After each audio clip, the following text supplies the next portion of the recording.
There was one Zelda game that almost destroyed the franchise, The Legend of Zelda: The Wind Waker. Nintendo and the Zelda team entered the 21st century with great expectations. The Nintendo 64 was not the success they were hoping for, but it had a game library beloved by players worldwide. Meanwhile, Eiji Aonuma, co-director for both Ocarina of Time and Majora's Mask, was set to be the sole director of the next Legend of Zelda game. But the golden age had come and gone as Nintendo found itself on the losing side of the next console war. They needed something that would save them from being left in the dust in the new generation. Could the legendary series of the Nintendo 64 pull through again? Nintendo tasked Eiji Aonuma and the Zelda team with creating the game that would bring it all around, to follow up on the success of Ocarina of Time, and they answered with The Legend of Zelda: The Wind Waker. It was outstanding, made to be unlike anything that came before, bold and bright. It was beloved by critics, and to this day it is considered a cult classic. But then, it wasn't enough. Not by a long shot. In an unexpected turn, The Wind Waker received fan backlash that pulled sales down, and in fact sent Zelda into a downward spiral, threatening both the franchise and Nintendo. It was unlike anything else, yes, but it was just too different. Nintendo watched as the GameCube crumbled into a commercial failure, and Eiji Aonuma saw as his team's passion project became a disappointment at a time when Nintendo could not afford half successes from a franchise such as Zelda. Why did a game with such unique designs and passionate development incite the rage of fans to the point of starting a low point in the franchise? And more importantly, how did Nintendo and Eiji Aonuma navigate the sudden danger of failure that threatened the Zelda franchise? Nintendo entered the 2000s with a bang. It was just coming off 20 years of massive success in all things video games, capped off with the positive legacy that the Nintendo 64 had given the company, in no small part due to Ocarina of Time's groundbreaking reputation and Super Mario 64's outstanding sales. But Nintendo's growth wouldn't be so dominant at the turn of the millennium. It was framed by the advance of the internet, personal computers, and technological advancement as a whole. It was a brave new world for an old traditional company. Nintendo was ready to advance as always, but it needed to be careful of the changing landscape. Being cautious was warranted. Nintendo's old rival Sega was faltering, and in the following years would throw in the towel on console development altogether. The Dreamcast would not save them. Their previous console, the Sega Saturn, had been an utter failure in the West due to a botched early release strategy that sealed Sega's fate. Meanwhile, a new big shot in Sony had stood up to the plate and was proving to be a formidable opponent in their own right. The PlayStation would sell over 3 times the numbers of the Nintendo 64, taking huge chunks of the market and quickly shooting for top dog status. And of course, Microsoft was set to soon enter the competition with their own console. After the famous console wars of the 90s, Nintendo found itself having to duke it out in a sequel with powerful new challenges. It was a free-for-all and the century had just started. Nintendo matched pace with its newer competitors, while Microsoft prepared to enter the fray with the Xbox and Sony prepared itself for the launch of the PlayStation 2, Nintendo developed the successor to the Nintendo 64. The 6th generation of consoles was coming. The new technology made for massive changes in graphics and game design at the time. Titles such as Max Payne and Halo would go on to take full advantage of the graphical capacities to carve out their own niche of realistic-looking games. On the other end, Nintendo as always was preparing on its own terms. Why fight in the terms of their competitors? It had a new exciting console in development, and all it needed was a big selling point. Enter Eiji Aonuma, then director of the Legend of Zelda franchise, and a team he assembled to tackle the next generation. Eiji Aonuma was fresh off being co-director of both Ocarina of Time and Majora's Mask, a story we covered in a previous video. But this was the first time he had been the sole director of a Zelda game, and it was both exciting and stressful, despite having proven his worth already. The team didn't waste any time in testing the new technology. They enhanced and tinkered with old Nintendo 64 models, adding more detail and making them move in all the ways they had always wanted. They worked around the clock and produced a proof-of-concept demo of what the new technology would allow them to do, just in time for a certain public appearance, Nintendo's Space World 2000, or Shoshinkai. And not a second too soon, that demo would be particularly important for the future of Nintendo, all because of the timing of its release.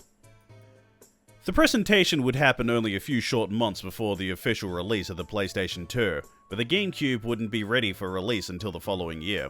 Worse still, Nintendo would have to share the holiday release date with the Xbox. It was more important than ever for Nintendo to generate some excitement for future releases.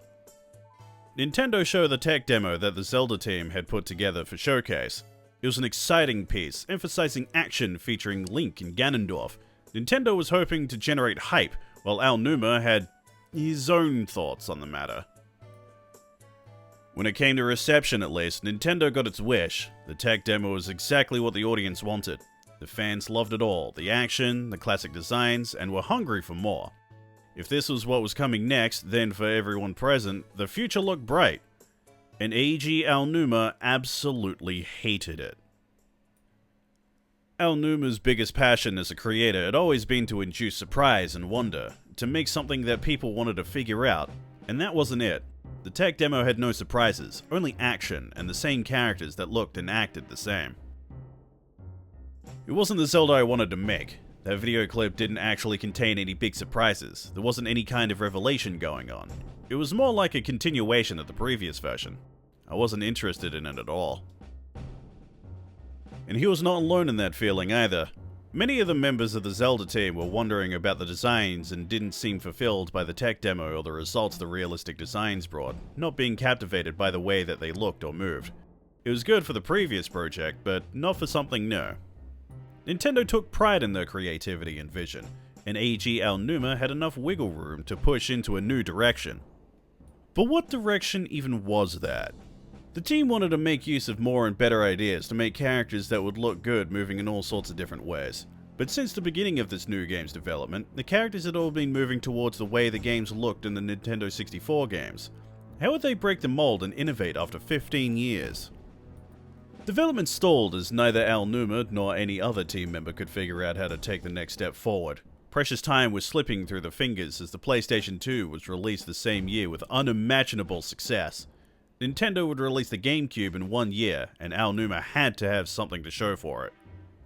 It was then that Aonuma finally found his way forward when team designer Yoshiki Haruhana brought in the light that they needed.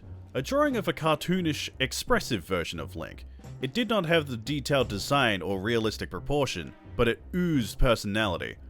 Toon Link had been created, and he was perfect. The instant I saw that drawing, my designer's spirit came to life, and I thought, with a character like that, we can give him actions that will look and feel good no matter how he moves. Aonuma wasn't convinced at first, unsure about the extreme shift in style. He was responsible for delivering this to the higher-ups after all, and he played it cool at first, wondering if it was the right direction to take things. But of course, Aonuma played along and discussed the ideas with the team, and once the animation started to come together, Aonuma's facade fell as his excitement began to show. He was excited about how expressive and cute everything looked, and how well it all moved. The characters looked great running, standing still, and doing all sorts of things while being full of personality. It was creative and fresh. Now that was something the fans would surely love. Haruhana's sketch lit up the developing room, and there was no containing those flames. The sketch quickly spiraled out into the rest of the game, lovingly made in the cartoony, highly expressive style that they love so much. They could use the technology to make movement and gameplay more fun and fluid than ever, all the while going in a completely new direction. So what if Link's movements wouldn't work realistically? Or if the character designs had huge heads? It was fun. And it was perfect. In 2001, another demo was shown to the public. The game wasn't ready by the time the GameCube was released, but it was in well-defined direction by now and far into development. Nintendo wasn't too happy about not having a blowout Zelda title to launch the GameCube with, but Aonuma seemed confident. The new tech demo was made entirely with the chosen art style of what would be The Legend of Zelda: The Wind Waker. It was as animated and expressive as ever, and Aonuma was excited to see the public's reaction. And it wasn't what he was hoping for. Something happened during the presentation in the next months, and it did not bode well for Aonuma or Nintendo. The results weren't looking good, but how would such a perfect project not live up to expectations? There was a lot of division among fans and a lot of criticism towards the new art style. It wasn't a complete failure, as some fans were clearly still interested, but compared to the massive hype of the previous year, it didn't look good. Nintendo higher-ups were not amused, and Aonuma was left confused by the cold reception. Nintendo's biggest strength was working against them. While focusing entirely on its own philosophies and product quality without attempting to chase the public often led to many classic hits, Nintendo was also susceptible to missing the mark entirely if they were not careful. And that was more clear than ever as they looked deeper into the reactions of the fans towards The Wind Waker, and the reasons behind them. The video game landscape was becoming more and more populated by higher budgeted games with great success, and that's what the public seemed to want from Zelda. The tech demo of the previous year caused plenty of expectations for a realistic Zelda title, and from the perspective of the fans, this unexpected swerve was a betrayal of those expectations. Of course, the reception wasn't entirely negative. New fans praised how cute and beautiful the game looked, and people who had never been interested in video games before had started to become curious and wanted to play this new Legend of Zelda title. It made Aonuma hopeful. But older fans, especially in the West, felt as if they were being abandoned for a younger audience. Fans demanded to know where the mature and dark Link they saw in the previous year went. Ocarina of Time and Majora's Mask had been massive successes. Why change now? Who would want a downgrade that looked like something out of a cartoon? The split between the fans lasted for a long time, and it wasn't the worst of it. The Wind Waker had positive reception on release, and it would even go out to outsell Majora's Mask. Entries on review sites such as Metacritic gave The Wind Waker high scores, just barely below Ocarina of Time's. The Wind Waker should have been a success, but it didn't sell as well as they'd hoped. The clash of the holiday sales went heavily into Microsoft's favor. By the end of the year, the Xbox sold over twice as much as the GameCube. Nintendo, the grand champion of the 90s, had been left in the dust like so many others. How could they recover? The relationship between Eiji Aonuma, the Zelda team, and the Nintendo's higher-ups became strained. In the following years, despite all the love that they poured into the design, Toon Link produced commercial failure after commercial failure. Four Swords Adventures was released for the GameCube in 2004 and became the worst-selling Zelda game in history. The Minish Cap for the Game Boy Advance couldn't even break 2 million sales. Nintendo started to lose faith in the Zelda franchise. They needed results, not the bare minimum. As for the development team and Eiji Aonuma, well, the spirit of the fans and disappointing returns in sales of The Wind Waker heavily drained the energy from the team, and Eiji Aonuma took it especially hard. The poor reception, the failure-filled years that followed, and the criticisms of a passion project weighed heavily on him, pushing him to a breaking point. Eiji Aonuma, co-director of the series' biggest triumph, was tired of it all. Aonuma soon went to Shigeru Miyamoto and officially asked to step down from his role as a director. Being the director of the series had always been extremely tiring, with constant work under time constraints, crunches, demands from those higher up, and creative stress. The workload was taking its toll on him. On top of that, Aonuma would later say that promotional interviews were another particularly stressful point of his career during those times. These interviews made him anxious because of a certain someone who would often accompany him. Miyamoto himself. Whenever they spoke about the Zelda franchise, Miyamoto would offer many differing answers from one interview to the next, and be vague about what was at the core of the franchise. This often left Aonuma in an awkward position of having to follow suit or come up with something on the spot.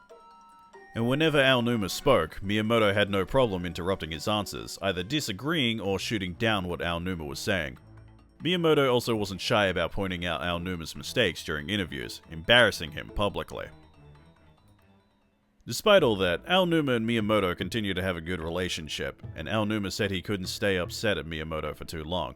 When Aonuma asked to step down, it was Miyamoto himself that eventually convinced him to stick with the series. Aonuma would soon pick himself back up. He just needed a break and some confidence back after the rough road that he had walked with the Wind Waker.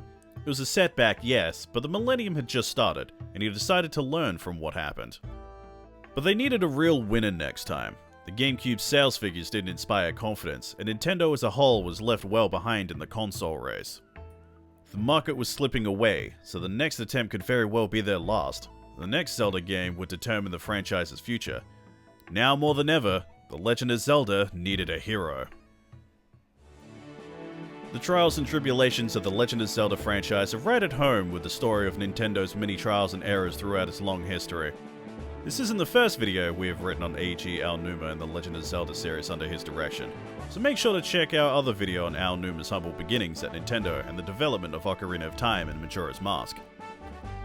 We may cover more of this story in future videos, so if you'd like to learn more, please let us know in the comments. And while you're here, be sure to give this video a like and click that subscribe button. Thank you so much for watching.